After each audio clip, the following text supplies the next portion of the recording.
दोस्तों, कैसे हो आप सभी। उम्मीद करता हूँ दोस्तों आप सभी बहुत ही बढ़िया होंगे। दोस्तों आज की वीडियो हम बात करने वाले हैं ऐसे आपको दोस्तों ड्रीम 11 की 5 टिप्स बताने वाला हूँ, जिन्हें अगर आप आज तक फॉलो नहीं करते थे तो आज से फॉलो कर देख लीजिएगा। आपको बहुत ही ज़्यादा अंतर देखने को मिल जाएगा ग्रैंडली की रैंक्स में। देखिएगा दोस्तों, आगे बढ़ने उससे पहले बोल रहा हूँ, अगर आप टेलीग्राम पर नहीं जुड़े हो तो याद से जुड़ जाइएगा, क्योंकि दोस्तों फैंटेसी में आपको 100 से ज़्यादा चैनल्स देखने को मिल जाएंगे। सब आपको प्लेयर्स के स्टेट दिखाकर कंफ्यूज कर देंगे। इससे भी रख सकते हो, उससे भी रख सकते हो। आपका भाई आपको बिल्कुल भी कंफ्यूज नहीं करेगा, इसलिए याद से टेलीग्राम पर जुड़ जाइएगा। मैं लिंक दे दूँगा, वहाँ से जुड़ सकते हो, ठीक है, याद रखिएगा। चलिएगा दोस्तों स्टार्ट करता हूँ। तो सबसे पहले दोस्तों जो आपको टिप फॉलो करनी है, यहाँ पर आप देख पा रहोगे प्लेयर्स फॉर्म दोस्तों बहुत इंपॉर्टेंट होता है किसी भी प्लेयर के लिए। यहाँ पे चाहे आपका बैट्समैन हो, चाहे आपका ऑलराउंडर हो, चाहे आपका बॉलर हो, ठीक है, तीनों के लिए उनका फॉर्म इम्पोर्टेंट होता है। अगर फॉर्म चल रहा है तो ज़्यादातर मैचेस में वही प्लेयर आपको परफॉर्मेंस कर दे देगा, और फॉर्म नहीं चल रहा है तो चाहे वो बड़ा ही प्लेयर क्यों ना हो, वो ज़्यादातर मैचेस में फ्लॉप हो जाएगा, ठीक है, याद रखिएगा। एग्जाम्पल के लिए दोस्तों यहाँ पर मैं आप सभी को बता देता हूँ, विराट कोहली का आईपीएल 2022 बहुत ही बेकार गया था, आईपीएल 2023 बहुत ही शानदार गया था, ठीक है। तो प्लेयर तो वही है, परफॉर्म आया तो ज़्यादातर मैचेस में उसी प्लेयर ने परफॉर्म कर दिया, और जब फॉर्म नहीं चल रहा था तो ज़्यादातर मैचेस में वही प्लेयर फ्लॉप हो गया, ठीक है, याद रखिएगा। दो प्लेयर्स का और नाम बता देता हूँ, दिनेश कार्तिक और दीपक हुड्डा। इन दोनों प्लेयर्स का आईपीएल 2022 बहुत ही शानदार गया था, और आईपीएल 2023 इन दोनों प्लेयर्स का बहुत ही फ्लॉप गया था, ठीक है। तो याद रखिएगा, प्लेयर तो वही हैं, ईयर चेंज हुआ, फॉर्म चला गया तो वही प्लेयर फ्लॉप हो गए, याद रखिएगा। तो इसलिए यहाँ पर प्लेयर का फॉर्म इंपॉर्टेंट होता है किसी भी प्लेयर के लिए। चलिएगा दोस्तों आगे चलते हैं। आगे बढ़ूँ उससे पहले बोल रहा हूँ, सबसे बेस्ट एप्लीकेशन दोस्तों जानना चाहते हो फैंटेसी की, तो विजन 11 सबसे बेस्ट एप्लीकेशन है। यहाँ पर खेलोगे तो फ़ायदा क्या होगा वो बता देता हूँ। देखिए दोस्तों, मैंने लिख कर रखा है, यहाँ पर आपको जो एंट्री फीस देखने को मिलेगी बहुत ही कम देखने को मिलेगी। ड्रीम 11 पर ज़्यादा पैसे में आपको एंट्री फीस मिलती है, ठीक है, ज़्यादा देने पड़ते हैं आपको पैसे, 550 रुपये, और सेम टू सेम कॉन्टेस्ट के लिए विजन 11 पर 550 रुपये कम देने पड़ते हैं, याद रखिएगा, ठीक है। एप्लीकेशन का लिंक दे दिया, डाउनलोड कर लीजिएगा। देखिएगा दोस्तों सेकंड टिप की हम बात कर लेते हैं यहाँ पर। तो यहाँ पर आप देख पा रहोगे पिच रिपोर्ट दोस्तों आपकी T20 और ओडीआई मैचेस के लिए इंपॉर्टेंट होती है, क्योंकि यहाँ पर टेस्ट मैच पे भी होती, पर वहाँ पर आपने देखा होगा वहाँ पे 50-50 चांस होता है, कोई भी कैप्टन टॉस जीत कर बॉल फर्स्ट करेगा या बैट फर्स्ट करेगा, दोनों 50-50 चांस होता है। जबकि यहाँ पर अगर आप बात करते हो T20 में और ओडीआई में, तो यहाँ पर 50-50 नहीं होता है। यहाँ पर ज़्यादातर आपने देखा होगा बॉल फर्स्ट करते हैं, ठीक है, 90% चांस होता है बॉल फर्स्ट ही करेगा कोई भी कैप्टन। तो याद रखिएगा 3 टाइप्स की पिच देखने को मिल जाएगी, बैटिंग फ्रेंडली, बैलेंस और बॉलिंग। हम नाम से ही समझ आ रहा है बैटिंग फ्रेंडली पिच है, तो आपके बैट्समैन परफॉर्म करने वाले हैं, स्कोर बोर्ड आपको ज़्यादा देखने को मिलेगा। अगर मैं T20 की बात करता हूँ बैटिंग फ्रेंडली पिचेस की, तो याद रखिएगा 170 से प्लस आपको ज़्यादातर देखने को मिलेगा। अगर दोस्तों हम यहाँ पर अब बात करते हैं बैलेंस पिच की, तो याद रखिएगा बैलेंस पिचेस पर दोस्तों ज़्यादातर जो आपके परफॉर्मेंस देती हैं आपके ऑलराउंडर्स देती हैं, क्योंकि 4 नंबर, 5 नंबर, 6 नंबर ये ऑर्डर ज़्यादातर बैटिंग ऑर्डर आपके ऑलराउंडर्स का होता है, और बैलेंस पिचेस पर ज़्यादातर टॉप ऑर्डर आपका फ्लॉप जल्दी हो जाता है, ठीक है। तो फिर इनकी बैटिंग जल्दी आती है, और ये आपको बैटिंग करके भी पॉइंट्स देते हैं, फैंटेसी पॉइंट, और आपको विकेट लेकर भी देते हैं, इसलिए बैलेंस पिचेस पर आपके ऑलराउंडर्स परफॉर्म करते हैं, ठीक है, याद रखिएगा।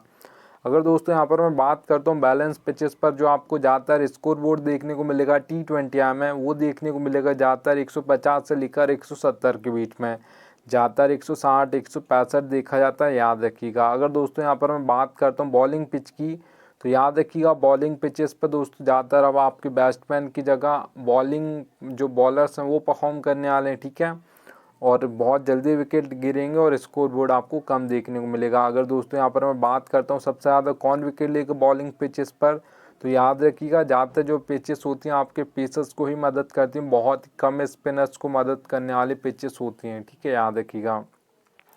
आपको यहाँ पर दोस्तों बॉलिंग पिचेस पर जो देखने को मिलेगा, याद रखिएगा T20 में जो स्कोर बोर्ड आपको देखने को मिलेगा 130 से लेकर 150 के बीच में ज़्यादातर देखने को मिलेगा, 140 145 ज़्यादातर देखा जाता है T20 में बॉलिंग पिचेस पर, ठीक है, याद रखिएगा। चलिए दोस्तों अब यहाँ पर हम बात करते हैं थर्ड नंबर की टिप की। तो यहाँ पर आप देख पा रहोगे आपको दोस्तों आपने देखा होगा जब भी फर्स्ट इनिंग ख़त्म होती किसी भी इनिंग मैच की, ठीक है, तो उसके बाद एक team grand league mega grand league में फर्स्ट रैंक पर होती है, वो टीम नीचे धीरे धीरे जाना शुरू कर देती है। जैसे सेकंड इनिंग स्टार्ट होगी, कोई विकेट लेगा, कोई रन्स मारेगा, कोई कैच लेगा, तो फिर वो टीम नीचे जाना स्टार्ट कर देती, क्योंकि उसके पास वन साइडेड टीम होती है। सेकंड इनिंग के लिए जो ऑलराउंडर टीम चाहिए होती है वो नहीं होती, ठीक है। तो आपकी एक ऑलराउंडर टीम बनानी है, ना कि वन साइडेड टीम, ठीक है, याद रखिएगा।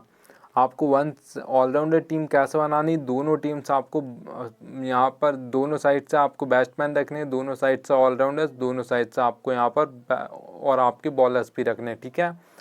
तो आपको दोनों साइड से मतलब सभी प्लेयर्स रखने हैं। ऐसा नहीं कि वन साइडेड आपने टीम बना दी जो फर्स्ट इनिंग में तो फर्स्ट आ जाएगी, उसके बाद नहीं आएगी, सेकंड इनिंग में वो टीम गायब ही हो जाएगी, ठीक है, ऐसा नहीं करना है। और याद रखिए दोस्तों, जो भी टीम जीतने वाली हो, आपको लग रही कि ये टीम जीतने वाली है, तो उस टीम के आपको ज़्यादा प्लेयर रखने हैं। जो टीम हारने वाली है उस टीम के आपको प्लेयर कम रखने, क्योंकि जो हारने वाली है उसके प्लेयर्स परफॉर्मेंस तो करेंगे पर कम परफॉर्मेंस करेंगे, इसलिए वो हार जाएगी, और जो जिसके प्लेयर अच्छा परफॉर्मेंस देंगे वो टीम जीत जाएगी। वहाँ से ज़्यादातर प्लेयर्स परफॉर्मेंस देंगे तभी वो टीम जीतेगी, ठीक है। तो यहाँ पर याद रखिएगा, आपको जो भी जीतने वाली टीम हो वहाँ पर आपको 6 से 7 प्लेयर रखने हैं उस टीम के, और जो टीम लॉस करने वाली उसके आपको जो लग रही है 4 से 5 उसके अपनी टीम में प्लेयर्स रख लीजिएगा, ठीक है, याद रखिएगा। फिर देखिएगा दोस्तों, कैप्टन और वाइस कैप्टन का सिलेक्शन बहुत इंपॉर्टेंट होता है। जिससे सब बना रहे उसे आपको नहीं बनाना है, ठीक है।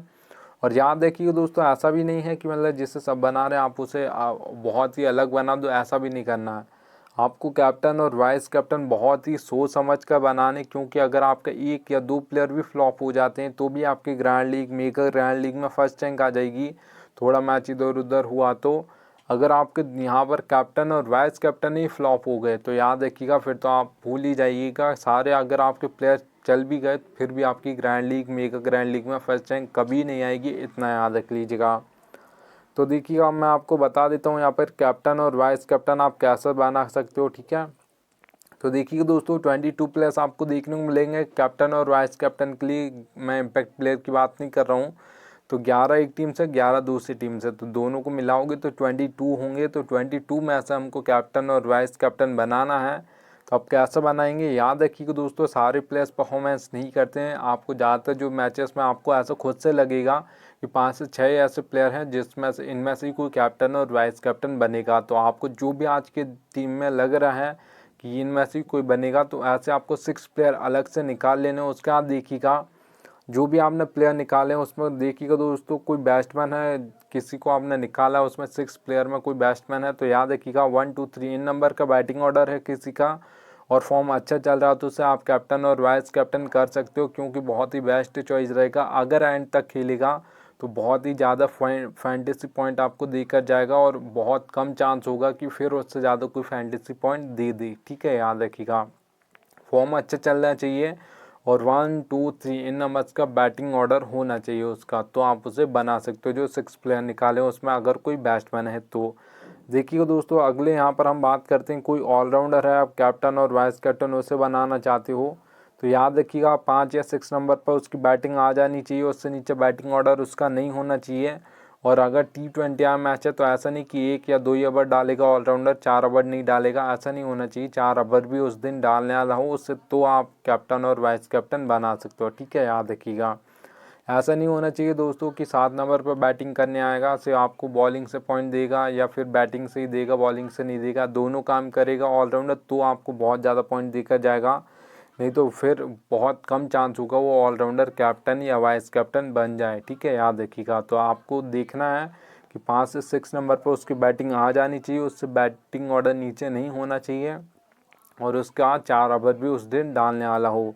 अब देखिएगा दोस्तों किसी बॉलर को बनाने का सोच रहे हो, ठीक है, अब आपने 6 प्लेयर निकाले उसमें कोई बॉलर है तो फिर क्या करना है, फिर आपको याद रखिएगा डेथ में जो भी बॉलिंग करता हो 1-2 ओवर डालता हो T20 में उसे आप कैप्टन और वाइस कैप्टन कर सकते हो। थोड़ा फॉर्म अच्छा चल रहा हो उससे कर दीजिएगा, बहुत ही ज़्यादा चांस होता है डेथ ओवर्स में, एक ओवर में 2-2 3-3 विकेट गिर जाते हैं डेथ ओवर्स में, क्योंकि वहाँ पर सेट होने का बिल्कुल भी टाइम नहीं होता, हर बॉल पर आपको छक्का या चौका मारना है, ठीक है, याद रखिएगा।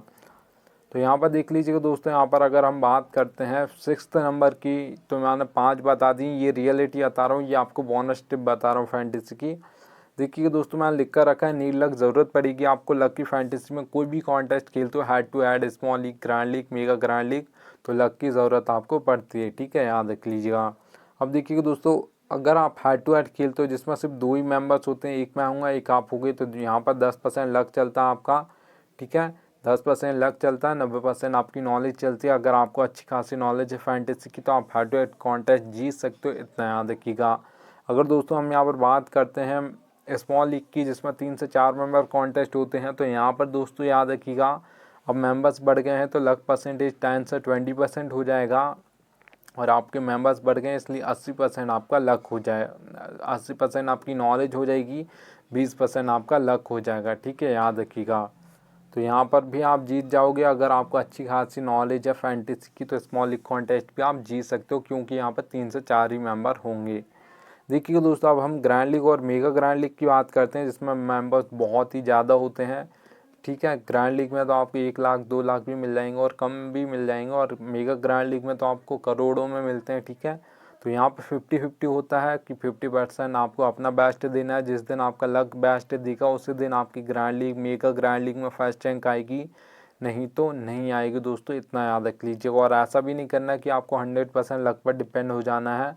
तो ऐसा करोगे आप दोस्तों, 100% लक पर डिपेंड होगी, तो फिर आपका लक भी साथ नहीं देगा, इतना याद रख लीजिएगा। आपने ज़्यादातर मैचेस में देखा होगा, जो टीम फर्स्ट आती हैं, ज़्यादातर 1 आएगी, 2 आएगी, 3 आएगी, 4 आएगी, 5 आएगी या 6 आएगी, इन नंबर्स की टीम ज़्यादातर फर्स्ट आती हैं। बहुत ही कम ऐसे मैचेस होते हैं जिसमें 15, 16, 17, 18, 19, 20 नंबर की टीम फर्स्ट आ जाए। तो आपको सोच समझ कर टीम बनानी, 5 से 6 टीम बनानी, उससे ज़्यादा नहीं बनानी, ठीक है, याद रख लीजिएगा। और आपको 6 ही टीम बनानी, उससे ज़्यादा बिल्कुल मत बनाइएगा, फिर आप लक पर डिपेंड हो जाते हो, इतना याद रख लीजिएगा। चलिएगा दोस्तों, थैंक्स एंड DN आ चुका है। अब मिलता हूँ आपसे बीच नेक्स्ट वीडियो में, तब तक के लिए जय हिंद।